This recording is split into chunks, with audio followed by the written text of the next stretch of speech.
Hi everyone, my name is Rand Fishkin. I'm the CEO here at SEO Moz. I've been doing SEO for a very long time, since all the way back in 2002. And today I'd like to talk to you about what SEO is, how it can help your business, why it's important to you, and some of the best practices. This little introduction should take 10 to 15 minutes. Hopefully it'll give you a lot of the basics. Let's dive right in.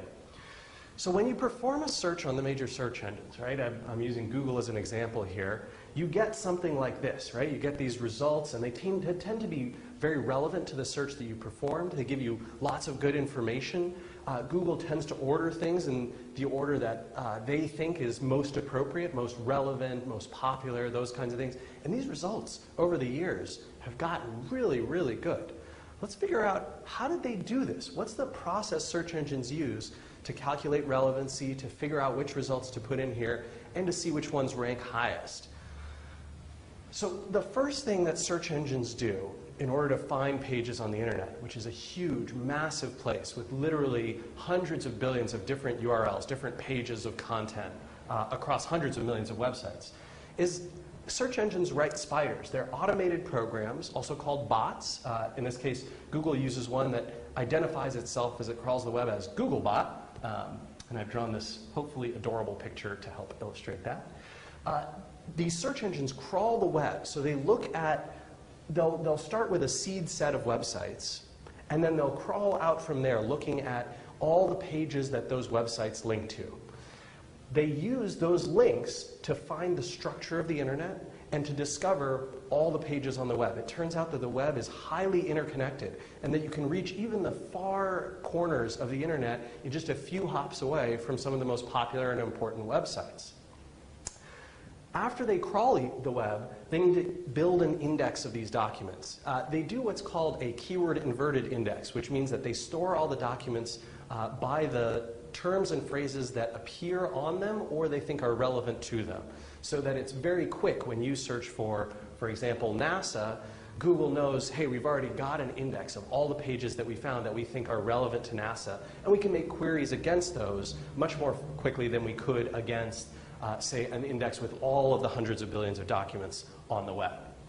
Once they've got those indices, they calculate what they call query-independent metrics. I know that sounds fancy and tough to get your head around. It's really actually quite simplistic. You see, the search engines know that pages have attributes that are important in relation to the keywords that someone searched for, but they also have attributes of importance, of popularity, things like how many people link to them, who links to them, what are those people saying about them, are the people who link to them reputable and trustworthy, are the people who link to them popular and important, which gets to the PageRank algorithm, which we won't go into depth here on, but you can read more about in some of our other resources.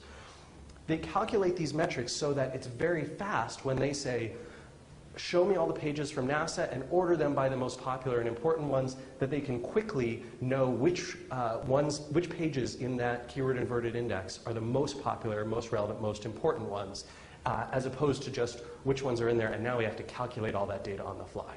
So search engines do these millions and millions of calculations in fractions of the time it used to take them.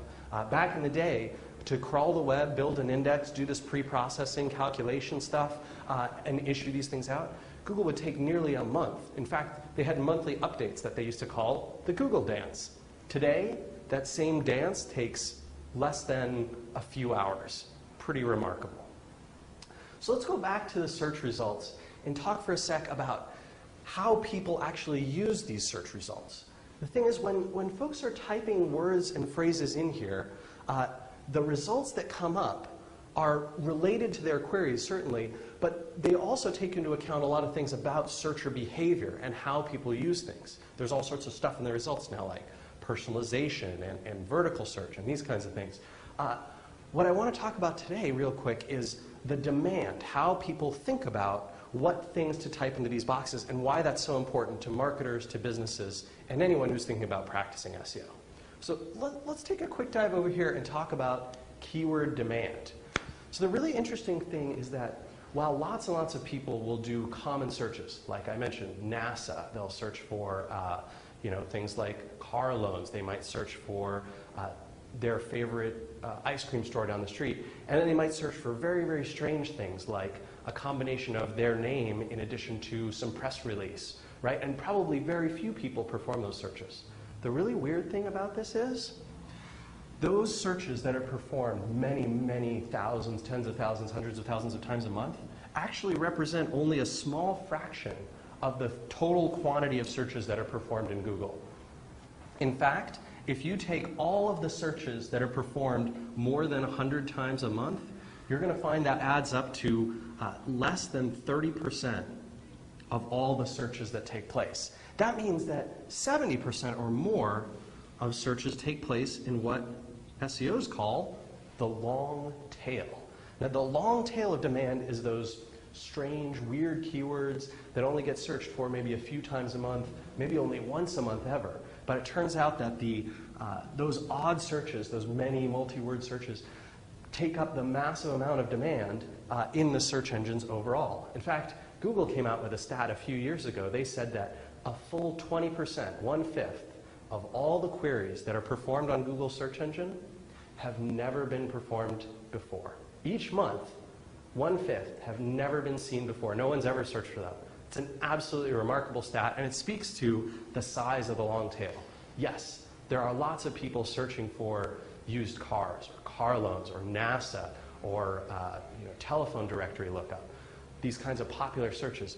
But there are tons more people and tons more searches taking place in those strange, weird results where it's hard to even know what people are searching for. Let's take a look back at the search results. So someone's performed a search in here, right? They've done a search, let's say for NASA, right? They're looking for the National Aeronautics and Space Agency. I hope that's the acronym. And you can see here that they've got these results.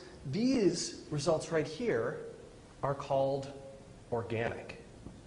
And they are generated through this algorithmic process that we've been talking about today. The crawling, the indexing, the calculation of results, and then the algorithm that ranks them all up here. This portion over here is called paid search, or pay per click. The paid search results are done in a completely different way. Advertisers will bid on placement in these results. You can do it through programs like Google's AdWords or Bing's Ad Center. And these results, on average, garner about 10 to 15% of all the clicks on an average search result page. These results over here, the organic ones, they tend to get between 85 to 90% of all those clicks. There's a ton of traffic going to these search results.